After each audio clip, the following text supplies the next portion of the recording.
আসসালামু আলাইকুম ওরহমতুল্লাহ। সোফিয়া রাদিয়াল্লাহু তাআলা আনহু হলেন ইসলামের শত্রুদের প্রধান হাতিয়ার। তারা মায়া মমতার সাগর হয়ে যায় সোফিয়া রাদিয়াল্লাহু তাআলা আনহু এর ব্যাপারে বর্ণনা দিতে যেয়ে। তিনি ছিলেন ইহুদি গোত্র বনু নাদিরের প্রধান হুয়াই বিন আখতারের কন্যা। বাবার বেশ আদরের মেয়ে ছিলেন উনি। পিতা ও স্বামীর মৃত্যুদণ্ড দেওয়ার পর তাকে আজাদ করে রাসূল সাল্লাল্লাহু আলাইহি ওয়াসাল্লাম বিয়ে করেন। নাস্তিকদের কথা হলো জোর করে বিয়ের নামে ধর্ষণ করা হয়েছে উনাকে। নাউজুবিল্লাহ। আসলেই কি তাই? আসুন জেনে নেই সত্য ঘটনা। সোফিয়া রাদিয়াল্লাহু তাআলা আনহুকে নিয়ে মিথ্যাচারের জন্য ইসলাম বিদ্বেষীরা একটি হাদিস প্রায় ব্যবহার করে থাকে। হাদিসটিতে সামান্য কিছু কথা যোগ করলে আর প্রসঙ্গ বাদ দিলে রাসূল সাল্লাল্লাহু আলাইহি ওয়াসাল্লাম খুব সহজেই একজন নিষ্ঠুর মানুষ হিসেবে উপস্থাপন করা যায় বলে এটি ইসলাম বিদ্বেষী মহলে খুব জনপ্রিয় একটি হাদিস।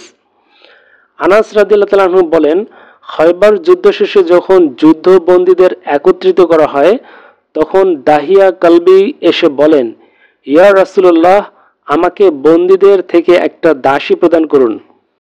রাসূল সাল্লাল্লাহু আলাইহি ওয়াসাল্লাম বলেন, যাও একজন দাসী নিয়ে যাও। তখন তিনি সোফিয়া বিনতে হুয়াইকে নিয়ে যান। অতঃপর জনৈক এক ব্যক্তি নবী সাল্লাল্লাহু আলাইহি ওয়াসাল্লামের নিকট এসে হাজির হয়ে বলেন, ইয়া রাসূলুল্লাহ, আপনি কি সোফিয়াকে দাহিয়া কলবিকে প্রদান করলেন? রাবি ইয়াকুব বলেন, সাফিয়া বিনতে হুয়াই ছিলেন কুরাইজা ও নাজির গোত্রের সর্দার কন্যা। তিনি তো আপনারই যোগ্য। তখন তিনি রাসূল সাল্লাল্লাহু আলাইহি ওয়াসাল্লাম বলেন, দাহিয়াকে তাকে সোফিয়া সহ ডেকে আনো। অতঃপর নবী সাল্লাল্লাহু আলাইহি ওয়াসাল্লাম তাকে দেখে দাহিয়াকে বলেন, তুমি এর বদলে বন্দীদের মধ্যে হতে অন্য যে কোনো দাসী নিয়ে নাও।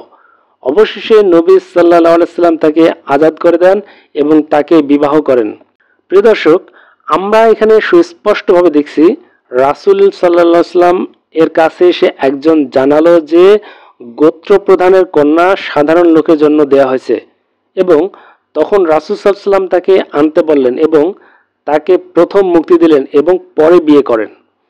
নাস্তিকরা বলে যে সোফিয়া রাদিয়াল্লাহু তাআলা আনহু এর বিয়েতে রাজি হওয়া ছাড়া কোনো রাস্তা ছিল না। এটা সম্পূর্ণ একটা বানোয়াট কথা। বরং তিনি যে নিজ ইচ্ছায় বিয়েতে রাজি হয়েছিলেন এবং রাসূল সাল্লাল্লাহু আলাইহি ওয়াসাল্লামের স্ত্রী হিসেবে গর্ববোধ করতেন তা ওনার পরবর্তী জীবনের আচরণের কারণে সুস্পষ্টভাবে প্রমাণিত হয়। রাসূল সাল্লাল্লাহু আলাইহি ওয়াসাল্লামের স্ত্রীরা যখন সপ্তম এবং অষ্টম হিজরির মাঝামাঝি সময়ে ভরণ পোষণের জন্য অধিক অর্থের চাপ দিতে থাকে যা রাসূল সাল্লাল্লাহু আলাইহি ওয়াসাল্লামের ছিল না, তখন কোরআনের আয়াত নাজিল হয়। আল্লাহ বলেন, হে নবী, তুমি তোমার স্ত্রীদের বলো, তোমরা যদি পার্থিব জীবনের ভোগ ও তার বিলাসিতা কামনা করো তাহলে এসো, আমি তোমাদের ভোগ বিলাসের ব্যবস্থা করে দেই এবং সৌজন্যের সাথে তোমাদেরকে বিদায় দেই। পক্ষান্তরে তোমরা আল্লাহ, তার রাসূল এবং পরকাল কামনা করলে তোমাদের মধ্যে যারা সৎকর্মশীল আল্লাহ তাদের জন্য মহান প্রতিদান প্রস্তুত রেখেছেন।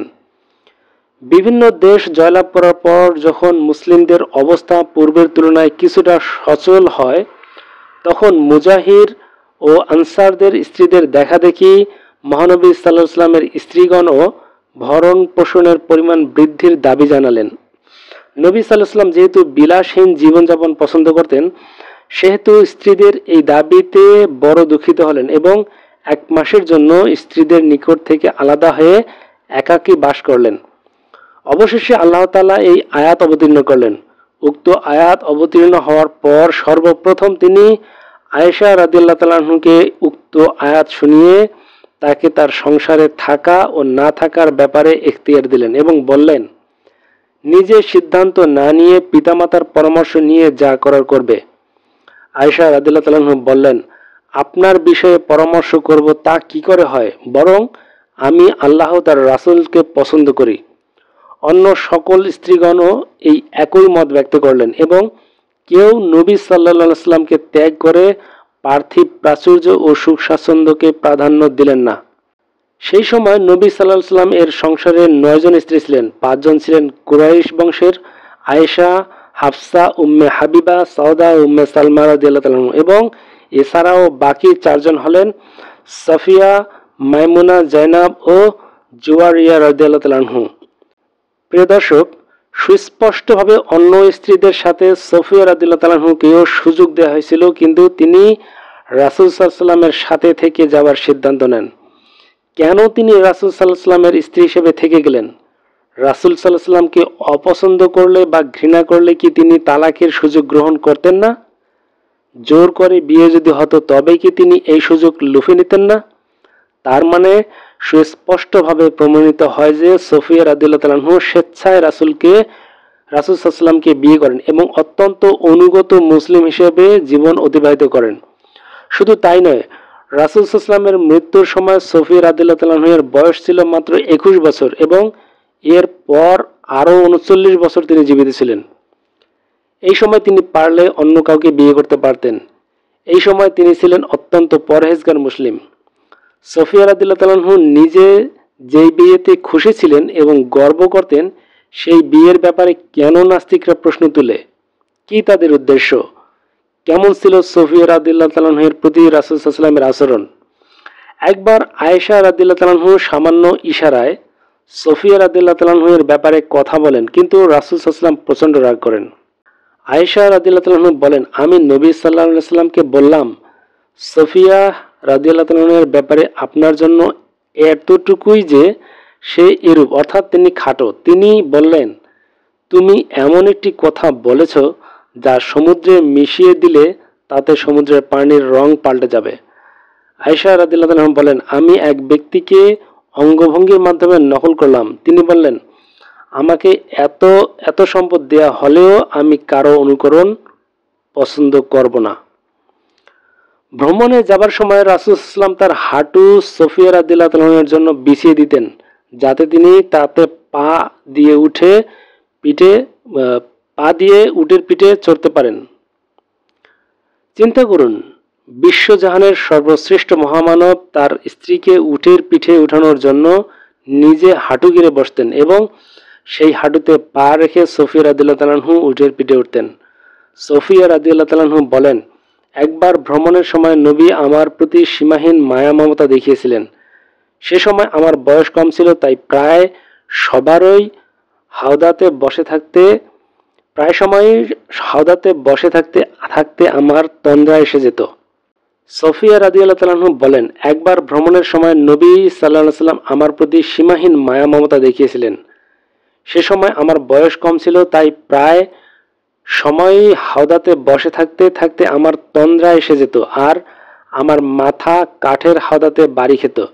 নবী অনেক ভালোবাসা আর মমতার সাথে আমার মাথা ধরে রাখতেন আর বলতেন, ওহে হুয়াইয়ের কন্যা, নিজের দিকে খেয়াল রাখো, না হলে ঘুমিয়ে কিংবা ঝিমিয়ে পড়ে ব্যথা পাবে। একবার ভ্রমণের সময় সফিয়া রাদিয়াল্লাহু তাআলা আনহু আর রাসূল সাল্লাল্লাহু আলাইহি ওয়াসাল্লাম উটের পিঠ থেকে পড়ে যান। আবু তালহা দৌড়ে রাসূল সাল্লাল্লাহু আলাইহি ওয়াসাল্লামের কাছে গেলে তিনি তাকে প্রথমে সফিয়া রাদিয়াল্লাহু তাআলা আনহার খোঁজ নিতে বলেন। শুধু তাই নয়, রাসূল সাল্লাল্লাহু আলাইহি ওয়াসাল্লাম উনাকে অত্যন্ত উঁচু মর্যাদা দিতেন। সফিয়া রাদিয়াল্লাহু তাআলা আনহু বলেন, একবার রাসূল সাল্লাল্লাহু আলাইহি ওয়াসাল্লাম ঘরে এসে দেখতে পান আমি কাঁদছি। রাসূল জিজ্ঞেস করলেন, কি হয়েছে তোমার? আমি বললাম, হে আল্লাহর রাসূল, আপনার কিছু স্ত্রী আপনার পরিবার আর কুরাইশদের সাথে সম্পর্কযুক্ত। তারা বলে যে তারা কুরাইশদের সাথে সম্পর্কযুক্ত আর আমি একজন ইহুদির কন্যা। রাসূল সাল্লাল্লাহু আলাইহি ওয়াসাল্লাম বললেন, ওহে হুয়াইয়ের কন্যা, এতে কান্নার কি আছে? তোমার তাদেরকে জবাব দেওয়া উচিত ছিল, কিভাবে তোমরা আমার থেকে উত্তম হতে পারো, যখন হারুন আমার পিতা, মুসা আমার চাচা আর মুহাম্মদ আমার স্বামী। সাফিয়া রাদিয়াল্লাহু তাআলা আনহু নবী পরিবারের সাথে উষ্ণ সম্পর্ক বজায় রাখতেন। তিনি ফাতেমা রাদিয়াল্লাহু তাআলা আনহুকে তার প্রতি স্নেহের বহিঃপ্রকাশ হিসেবে গয়না উপহার দেন। এছাড়া তিনি খায়বার থেকে যে গয়না এনেছিলেন তা নবী পত্নীদের উপহার দেন। কেন তিনি নবীর কন্যার সাথে ভালো সম্পর্ক রাখতেন? সফিয়া রাদিয়াল্লাহু তাআলা আনহু খুবই দানশীল ও উদার রমণী ছিলেন। তিনি আল্লাহর জন্য তার যা আছে তার সবই দান করতেন। অবস্থা এমন হয়েছিল যে তিনি জীবিত থাকা অবস্থাতেই তার বাড়ি দান করে যান।